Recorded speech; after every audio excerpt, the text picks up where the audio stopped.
Good evening, this is Rashad Mitchell coming to you live from the YouTube channels. I continue on my part series, The Week That Was College Football History Review, the 1975.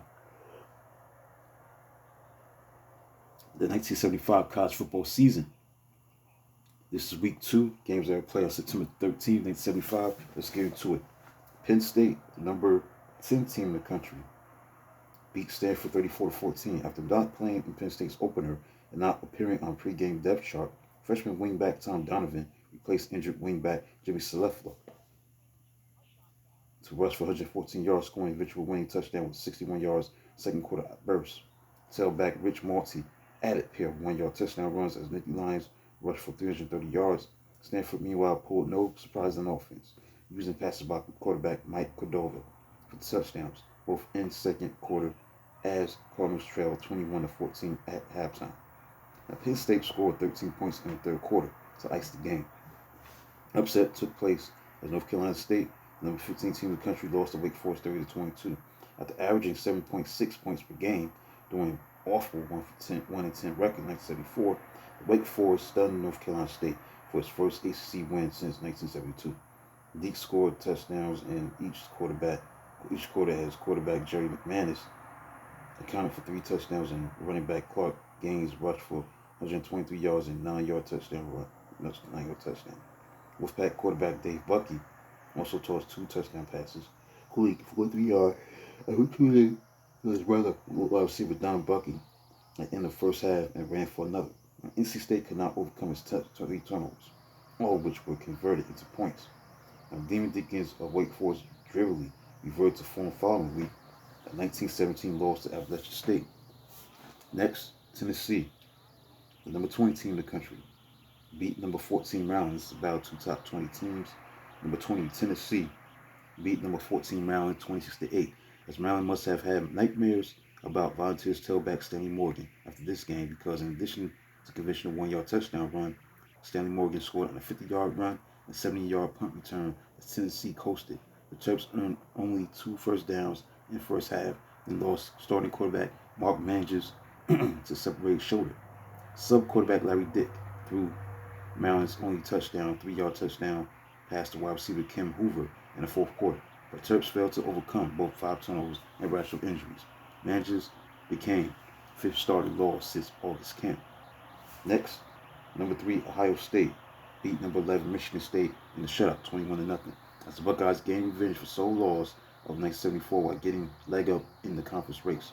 Safety Craig Cassidy, son of Ohio State great Hopalog Cassidy, picked off 3 passes to spark Ohio State defense that prevented Michigan State from getting in closer than the Ohio State 32-yard line.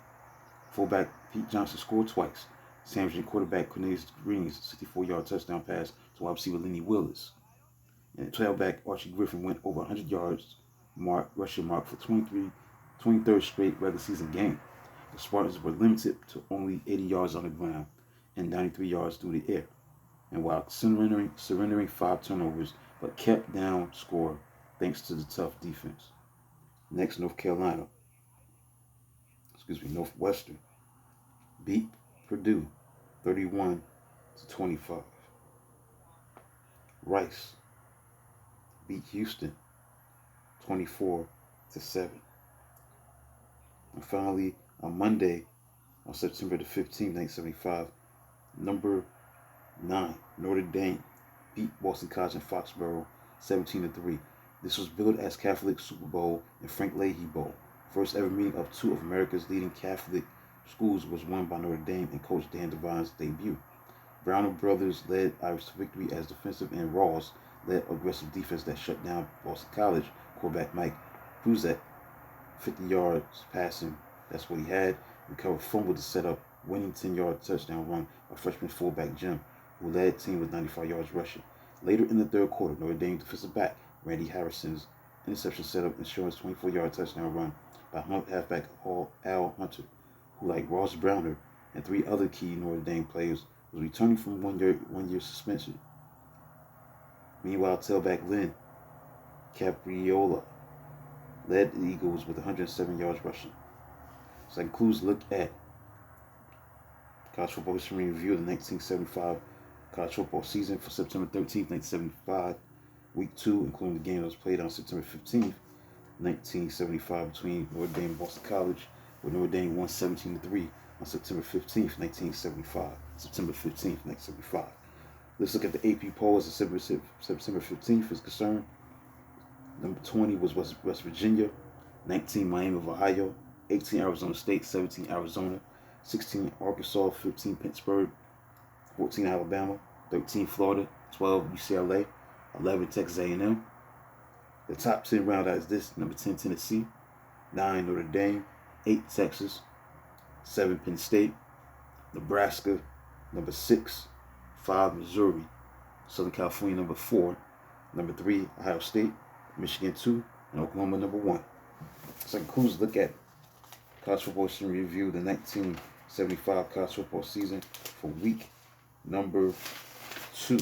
Games that were played on September 13th, including the game that was played on Monday, September 15th, 1975, between Notre Dame and Boston College. As Notre Dame beat Boston College 17-3. Please like to subscribe and comment on the channel. I'll do videos magnitude tomorrow. Until then, talk to you soon.